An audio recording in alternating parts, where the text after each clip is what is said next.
Breaking news చూస్తున్నాం. ఖమ్మం జిల్లా చింతకాని మండలంలో దారుణ ఘటన చోటు చేసుకుంది. ఒక ఇంటికి పాల కోసం వెళ్ళినటువంటి ఇర్ఫాన్ అనేటువంటి వ్యక్తి 6వ తరగతి చదువుతున్నటువంటి బాలిక పైన అఘాయిత్యానికి ప్రయత్నించాడు. ఇంట్లోకి వెళ్లి గడిపెట్టి బాలిక పైన అత్యాచార యత్నానికి ప్రయత్నించాడు ఈ దుర్మార్గుడు. అయితే బాలిక కేకలు వేయడంతో ఇంటి వెనుక పనిచేస్తున్నటువంటి ఆ తోటలో నుంచి పరిగెత్తుకొచ్చారు తల్లిదండ్రులు. పారిపోతున్నటువంటి ఇర్ఫాన్ ని పట్టుకొని దేశుడి చేశారు చుట్టుపక్కల స్థానిక జనమంతా కలిసి. ఇక నిందితుడు కొత్తగూడెంకు చెందినటువంటి వ్యక్తిగా గుర్తించారు. ప్రస్తుతానికి ఇర్ఫాన్ పైన పోక్సో చట్టం కింద కేసు నమోదైంది.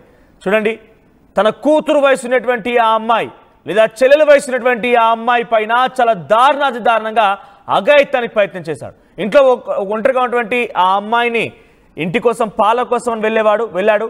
ఆ తర్వాత గడిపెట్టి అమ్మాయి పైన చాలా దారుణంగా అత్యాచార ప్రయత్నం చేయబోగా అరుపులు కేకలినటువంటి తన తల్లిదండ్రులు వెంటనే తోటలో పనిచేస్తూ ఉండగా పరుగులు పెట్టుకొని ఇంటికి వచ్చి చూశారు. వెంటనే ఇర్ఫాన్ కూడా పారిపోతూ ఉండగా ఇర్ఫాన్ని పట్టుకొని చుట్టూ స్థానికులు దేశులు చేశారు. సో నిజంగా ఇటువంటి దుర్మార్గుడు, ఇక్కడ నేను ఈ దుర్మార్గుడు అనే పదం ఎందుకు వాడుతున్నానంటే, తన కూతురు అక్కడ ఆ వయసు చూస్తూ ఉంటే ఆ యువకుడు ఇర్ఫాన్ ఆ పొజిషన్ చూస్తూ ఉంటే బహుశా తనకు కూడా పిల్లలు ఉండి ఉంటారు. సో తన కూతురు వయసున్నటువంటి ఆ బాలిక పైన ఇటువంటి దారుణానికి ఒడిగట్టాడంటే, ఒకవేళ ఈ దుర్మార్గుడే కనుక మీకు చిక్కితే మీరు ఏం చేస్తారో కామెంట్ చేయండి. ఒకసారి ఇటువంటి వాళ్ళకి ఎటువంటి సమాధానం చెప్పాలో కామెంట్ చేయండి. ఎవరు చూసినా అమ్మాయి వైపుగా ఒక పిచ్చితరం వెర్రితనంతోనే భావిస్తూ కొంతమంది అత్యుత్సాహం ప్రదర్శిస్తున్నారు, వారిపై అగత్యానికి ప్రయత్నం చేస్తున్నారు. కానీ తన ఇంట్లో ఒక తల్లి ఉంది, తన ఇంట్లో ఒక చెల్లి ఉంది, తనకు భార్య పిల్లల విషయం మాత్రం పూర్తిగా మైమరిచిపోతున్నారు. చూడండి, ఈ దుర్మార్గుడు ఎంత దుశ్చర్యకు పాల్పడ్డాడు అనేది. 6వ తరగతి చదువుతున్న అమ్మాయి అంటే సుమారుగా 10 ఏళ్ళు ఉండుంటాయి. ఆ 10 ఏళ్ళ అమ్మాయి దగ్గర వీనికి ఎటువంటి దుర్మార్గమైనటువంటి ఆలోచన ఉంది, ఎటువంటి దుర్మార్గానికి తెరదీశాడని చూడండి. నిజంగా ఆ సమయాన్ని కనుక ఆ తల్లిదండ్రులు అక్కడ లేకపోయి ఉంటే, ఆ అమ్మాయి ఒంటరిగానే ఉంటే ఆ అమ్మాయి ప్రస్తుతం నీ మాట మాట్లాడకూడదు, బట్ ఆ అమ్మాయి పరిస్థితి ఏంటో ఆలోచించుకోండి. ఒకసారి ఆలోచిస్తేనే డెఫినెట్గా కన్నీళ్లు పెట్టాల్సిన సిచ్యువేషన్. ఎందుకంటే ఈ దుర్మార్గుడు ఎంత దుశ్చర్యకు పాల్పడ్డాడు. గడబెట్టేసి ఇంటికి లాక్ పెట్టేసి లోపలికి వెళ్ళిపోగానే ఆ ఇంటి తలుపు పెట్టేసి వెంటనే అమ్మాయి పైన ఇక దాడికి యత్నించడం, అమ్మాయి అరుపులు కేకలు వేయడంతో వెంటనే అక్కడి నుంచి పరారైపోయే ప్రయత్నం చేశాడు. ఈ రకమైన శిక్ష కాదు వీళ్ళందరికీ, ఇట్లాంటి వాళ్ళకి వేయాల్సింది. డైరెక్ట్గా సౌదీ చట్టాన్ని అమలు చేయాలి. బహిరంగంగా నడి రోడ్డు పైన ఈ దుశ్చర్యకు పాల్పడినటువంటి ఈ దుర్మార్గులకు కాలో చేయో తీసేసి రోడ్డు పైన పడేస్తే అలా బతికిడుస్తూ ఉంటే అప్పుడు చూసే వాళ్ళంతా కూడా నవ్వుతూ ఉంటే అప్పుడు వీడికి బుద్ధి వస్తుంది. బహుశా నేను ఈ మాట మాట్లాడడం వల్ల ఆ చూసేటువంటి యొక్క ఇర్ఫాన్ సంబంధించిన వాళ్ళు ఎవరైనా ఇబ్బంది పడవచ్చు. కానీ డెఫినెట్గా అటువంటి సిచ్యువేషన్, అటువంటి శిక్షలు వేస్తేనే రేపటి రోజున భవిష్యత్తులో ఇంకెవరైనా అమ్మాయిలపై ఇటువంటి దుశ్చర్యకు పాల్పడాలనే ఆలోచన ఉన్నా కూడా వారికి ఒంట్లో వెన్నులో ఒక భయం అనేది పుడుతుంది. దీనికి సంబంధించి మరిన్ని అప్డేట్స్తో ఉదయ్ సిద్ధంగా ఉన్నారు. ఉదయ్, సో ఏం జరిగింది? ఇర్ఫాన్ అనే వ్యక్తి ఆ 6వ తరగతి చదువుతున్న అమ్మాయి పైన ఎటువంటి అఘాయిత్యానికి పాల్పడ్డాడు? ప్రస్తుతం ఆ తల్లిదండ్రులు ఏం చెప్తున్నారు? ఆ అమ్మాయి ఆరోగ్య పరిస్థితి ఎలా ఉంది?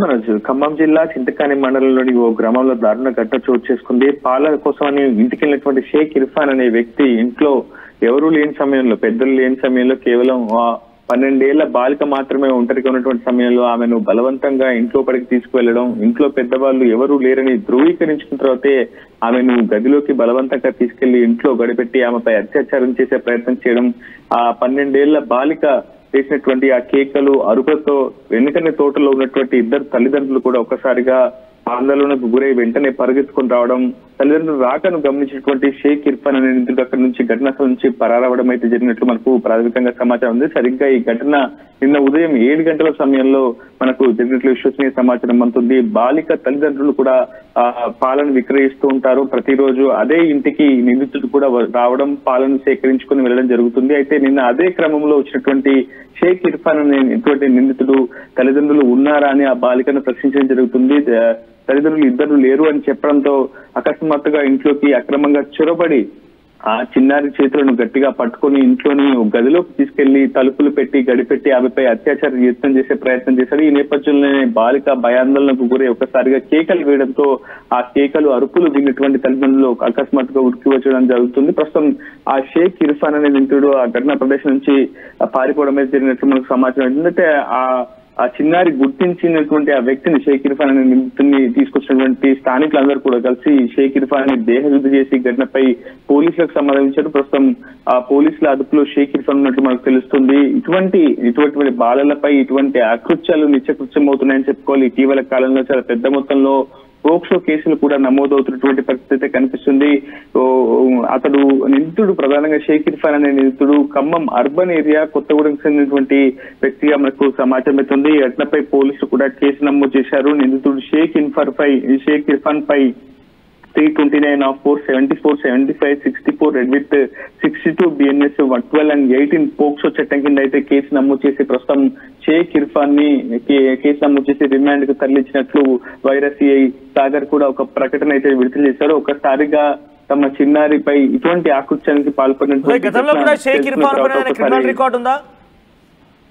ప్రస్తుతం పోలీసులు అదే అంశంలో కూడా విచారణ జరుపుతున్నారు. గతంలో ఆ నిందితుడు పై ఎటువంటి కేసులున్నాయి, సంబంధించిన నేరపూరితమైనటువంటి అంశాలు ఎక్కడైనా భాగస్వామ్యం అయ్యారనే అంశంపై కూడా పోలీసులు ఆలోచిస్తున్నారు. అసలు ఖమ్మం అర్బన్ ఏరియా కొత్తగూడెం చెందినటువంటి వ్యక్తి ఎందుకు చింతకాని మండలంలోని ఓ ప్రాంతానికి చేరుకున్నాడు, అతను అక్కడ ఎందుకు నివసిస్తున్నాడు అనే అంశంపై కూడా అటు పోలీసులు లోతైనటువంటి దర్యాప్తు చేస్తున్నారు. ప్రస్తుతం బాలికను కూడా వైద్య పరీక్షల నిమిత్తం ప్రభుత్వ ఆసుపత్రికి తరలించి వైద్య పరీక్షలు నిర్వహించే ప్రయత్నం పోలీసుల నుంచి చేస్తున్నారు. ప్రస్తుతం తల్లిదండ్రులు కావచ్చు, బాలిక కావచ్చు చాలా పెద్ద ఎత్తున ఆందోళన వ్యక్తమవుతుంది. ఎందుకంటే ఊహించిన విధంగా జరిగినటువంటి ఒకసారి సంఘటనతో ఆ ప్రాంత వాసులు స్థానికులు కూడా చాలా పెద్ద ఎత్తున ఆందోళన చెందినటువంటి భయభ్రాంతులకు గురినటువంటి పరిస్థితి కనిపిస్తుంది. ప్రస్తుతం ఈ ఘటనపై పూర్తి స్థాయిలో కేసు నమోదు చేసి దర్యాప్తు చేస్తున్నామని చెప్పి పోలీసులు చెప్తున్నారు. Manoj right, thank you Uday. So ప్రస్తుతానికి ఖమ్మం జిల్లా చింతకాని మండలంలో ఈ దారుణ ఘటన చోటు చేసుకుంది.